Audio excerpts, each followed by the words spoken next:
Hey guys, guess what? It is the dreaded Japanese beetle season, also known as Junebug. Look at what they do. They come out once a year, they mate. Holy crap, there's like 3 of them on here. Sorry, I'm trying to hold this rose without. And then they decimate your flowers, your leaf, anything that you value, they destroy. Look at those guys. Can you believe that?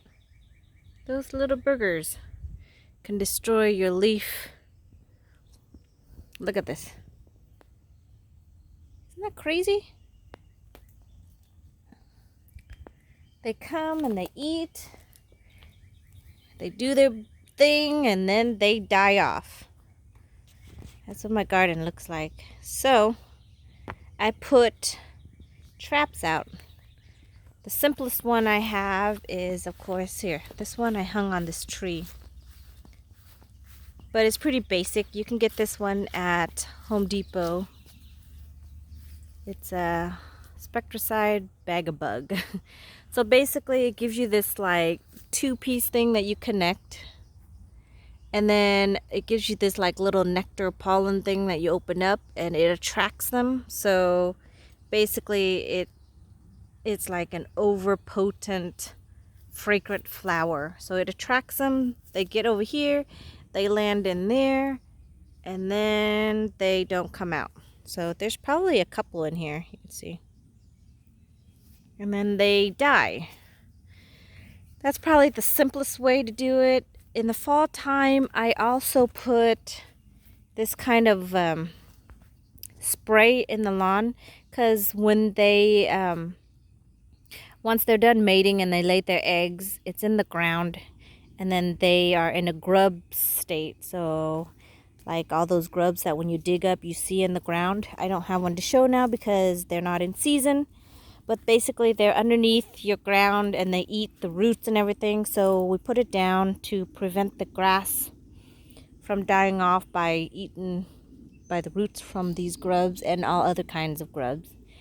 And then they mature and they become those dreaded Japanese beetles that you see everywhere. They have no predator, so that's why they do what they do. And this year it's not as bad as previous years that I've had, and I don't know if that's due to me contributing in the fall time when we put down those pellets.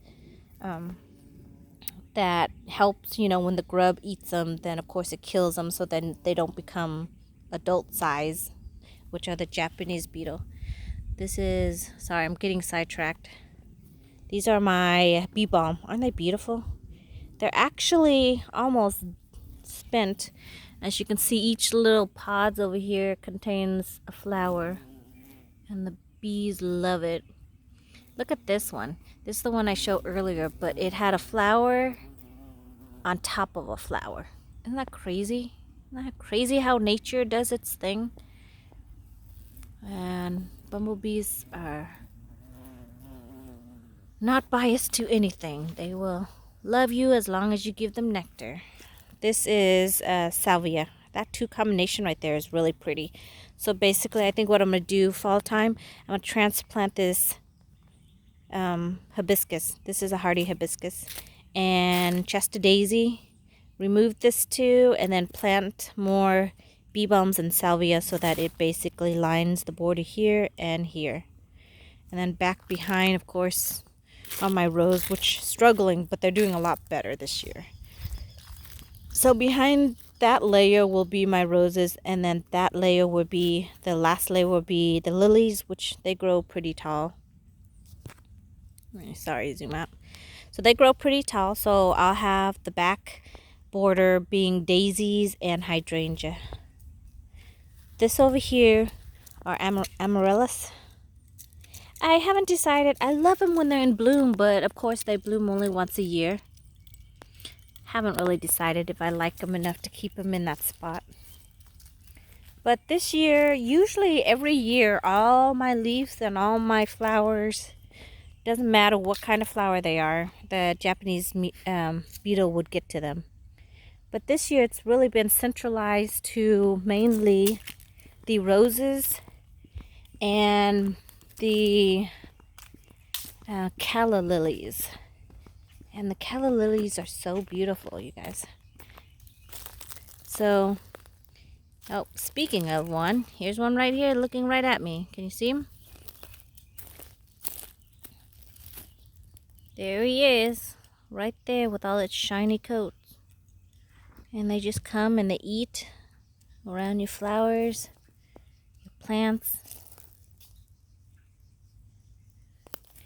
And if you don't want to spend the $5 it takes to put those traps out, what you can do is walk around with a bucket of water and soap. And then once you see one, two, or three, or yeah, three of them, you just tap them in the water, and the water basically just drowns them and kills them. I did that last year because it was super bad. So I did the trap and I did the soap and water concentration mixture, and I went around and tapped them. But this year it's not so bad, so I'm just going to use the bag of bug. You can see them really bad on the calla lilies as well, which I have some back here. Let me get to it. They seem to be the artist that ate around here. Let me see. Sorry, my yard. Long way to walk from the front to the backyard.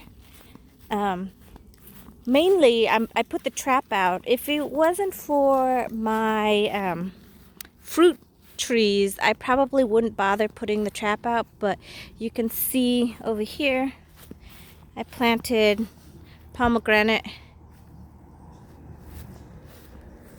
and another pomegranate and grapefruit. In the black pot I have navel orange, and this black pot over here I have the mayor's lemon. I have my garden over here, and then back here is another little garden. But I just wanted to show you what the Japanese bug does to the leaf of the canna lily. This is calla lily. Canna. This is canna lily, sorry. So this is the canna lily, and the calla lily is the one that looks like the tulip, white tulip one. So see, look at what they do. They go in there and they just do their own art design. Isn't that crazy? But like I said, this year is not as bad as other years, so I just want to get a head start on them in case they start to migrate and come out. This is my Granny Smith apple tree. Look, it's giving me some apples. Isn't that exciting? Some over here. There's two big ones over here. I'm excited just to taste it. Oh, and let me show you this bee balm. Isn't this bee balm beautiful? Look. Isn't that gorgeous? But it's like 4 feet tall, which you can't really put them on a border in the front. So that's why it's back here. But isn't it beautiful? I mean, look at it.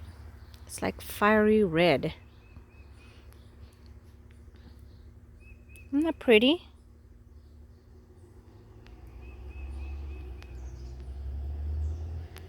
But yeah, look at that stem that goes all the way down. Now that's crazy.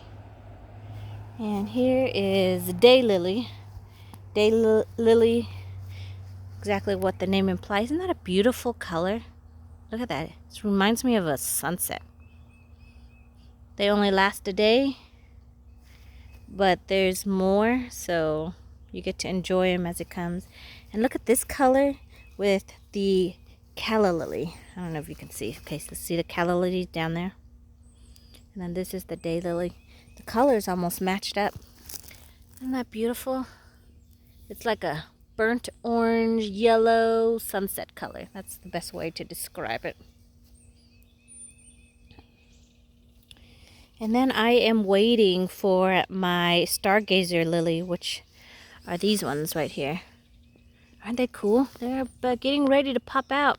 So once they pop out, I think I'll do a video on them because they are outstanding.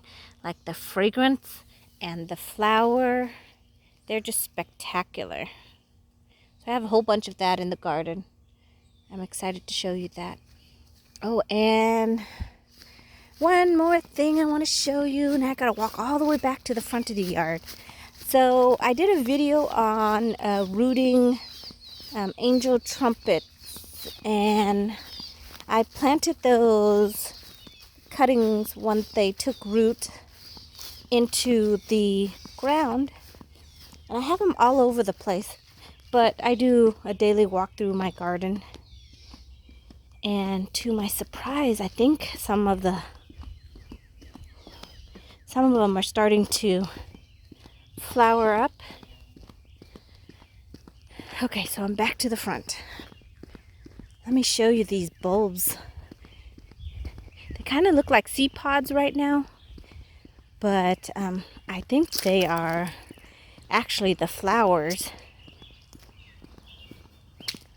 Let me see. Okay, so I planted one over here. Look. Isn't that cool? So it looks like it has what looks like bulbs, but you know, they look like this, and then I think they open up, and then that's where your flower is. Isn't that exciting? Well, it is exciting for me, sorry. This is grown from a cutting that I received from a friend's neighbor, and he gave us a whole bunch. So I'm actually looking forward to see how they will look. But it looks like I'm gonna get, let's see, 1, 2, 3, 4, 5 flowers off of this little tiny little shrub. But yeah, I am super excited to see what they will look like and just enjoy them. I have a couple other ones over here, but they don't look like they have anything on them yet. Over here. So these just look like they're still all leaf, but nothing yet.